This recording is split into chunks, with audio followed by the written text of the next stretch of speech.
What if I told you that the world we live in is literally built to steal your energy, focus, and most importantly, your time and attention? Between the endless to-do lists, the constant notifications, and the distractions that never stop, it's no wonder you feel drained before the week even begins. But the truth is that you don't have to live that way. What if you could go from feeling completely overwhelmed to feeling clear, focused, and back in control in just 7 steps? Just 7 simple things done over the course of 1 week. And that's exactly what I'm going to walk you through today.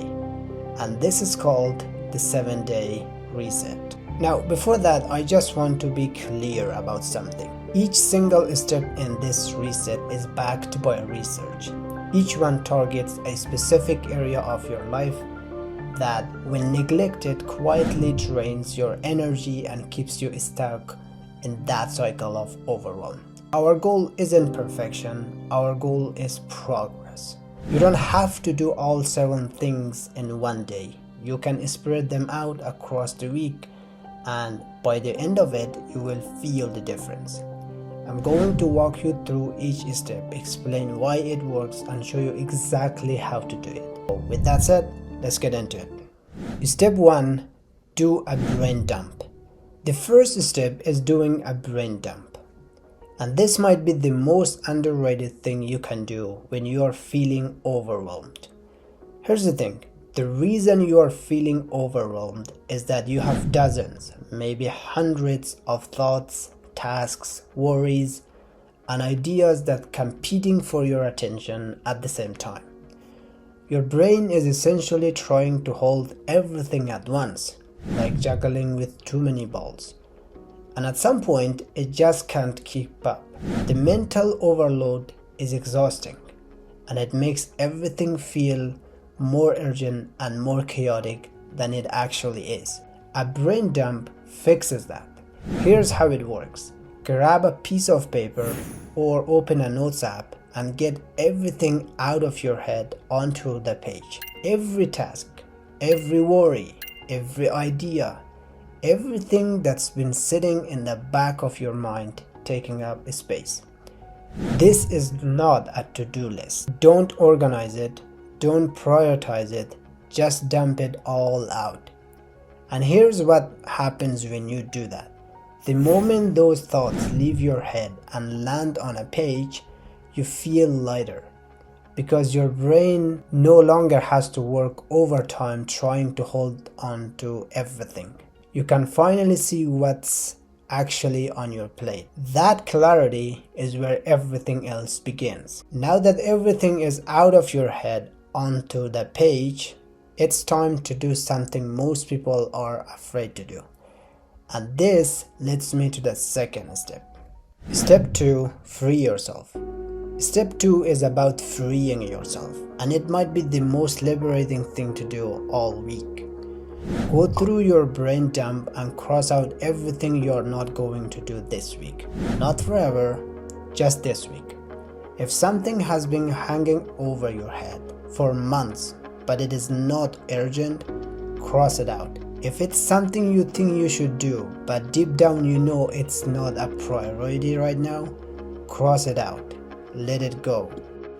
Here's why this matters. Every task that sits on your mental to-do lists, even the ones you're not actively working on, costs you energy. Psychologists call this the Zeigarnik effect. Unfinished tasks occupy your mind and drain your focus even when you're not thinking about them directly. They create a constant low-level stress that adds up over time. When you cross things out, you are not giving up. You are reclaiming your energy and redirecting your focus toward what actually matters. You can't do everything, and trying will only keep you stuck. So free yourself from the weight of non-essential, and suddenly, what's left becomes a lot more manageable. You've cleared the noise, you've dropped the weight of everything that wasn't serving you.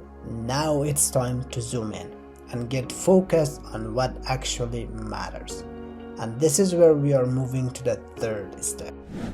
Set one priority. Step 3 is about focus. Look at what's left on your brain dump and pick one thing. Just one. The thing is, if you made even a little progress on it this week, you would feel genuinely better by Friday. Not the thing you think you should do, not the thing someone else is waiting on, the thing that truly matters to you right now. But here's the truth about momentum.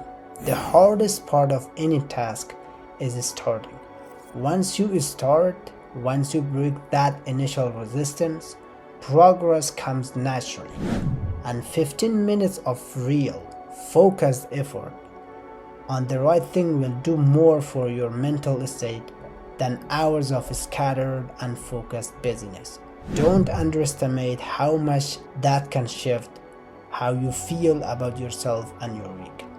Your mind is now clear and focused. But here's something most people forget. Your mind and your body are deeply connected. If your body is carrying tension and stress, and your mind will too. That's exactly where the next step matters. Step 4. Plan one meal. Food is fuel, and most of us, when we are overwhelmed and running on empty, are also running on whatever is fastest and easiest, which usually means whatever is worst for our energy levels and our mood. Research constantly shows that what we eat directly affects how we think, how we feel, and how we handle stress. Poor nutrition contributes to fatigue, brain fog, and emotional instability. And when you are already under pressure, the last thing you need is food that makes you feel the worst. You don't need to meal prep for the entire week. Just plan one meal in advance. A home-cooked dinner, a healthy lunch, good snacks, so that when hunger hits, you are not reaching for something that depletes you. That one decision, made in advance, removes a small but real source of daily stress. And when you are trying to reset, removing friction wherever you can adds up.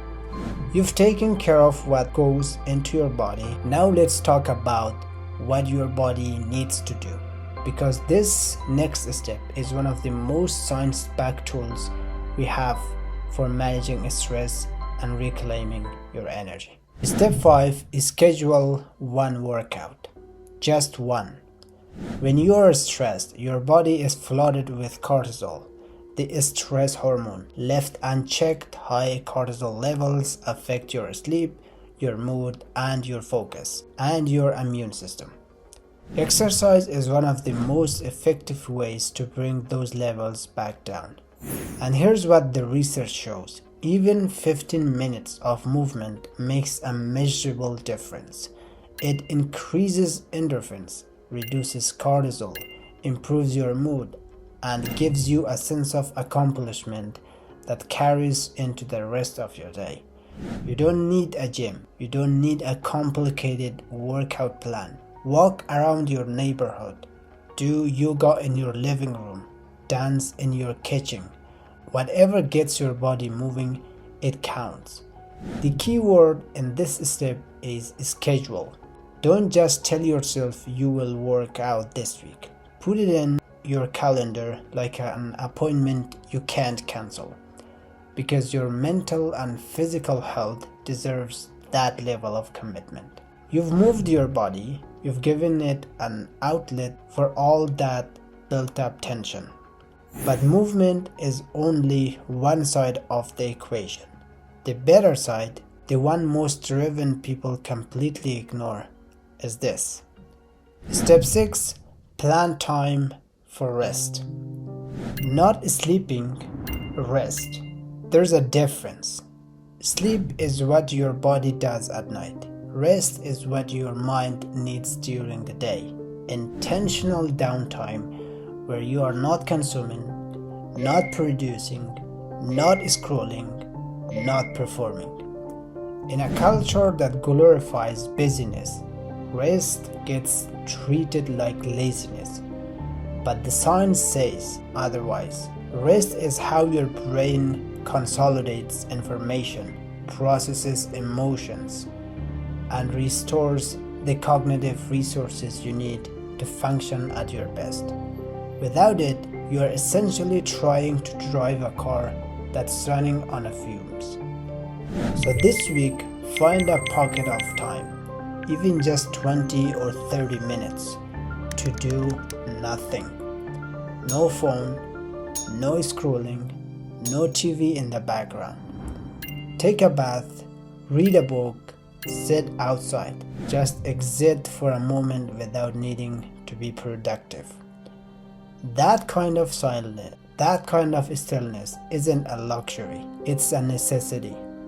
And once you start protecting it, you will wonder how you ever functioned without it. You've now cleared your mind, focused your energy, fueled your body, moved it, and given it the rest it needed.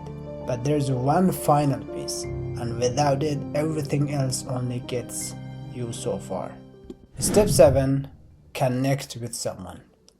This one might be the most important of all, because here's something that gets lost when life gets hard.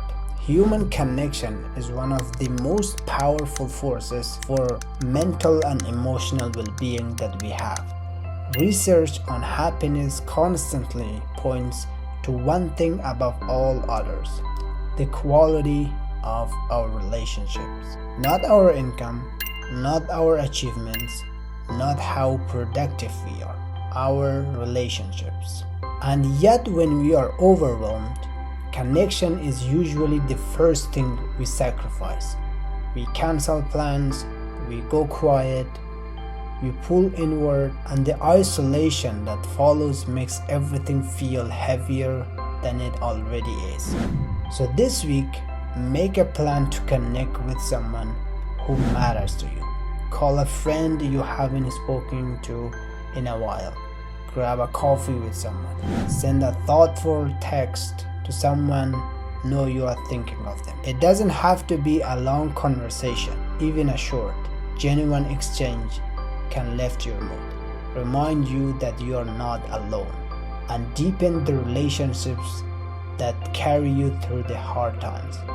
Don't wait until you feel better to reach out.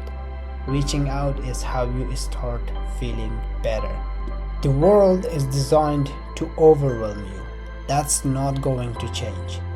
But now you have a plan, a brain dump to clear mental clutter, crossing out what's stealing your energy, one priority to move forward on, a workout to release the tension your body has been holding, time to rest without guilt, and a conversation that reminds you that you are not alone in this. 7 steps, 1 week, that's your reset. The world will keep moving fast, but so will you, just with more clarity, more intention, and more peace. If this helped you, share it with someone who needs it.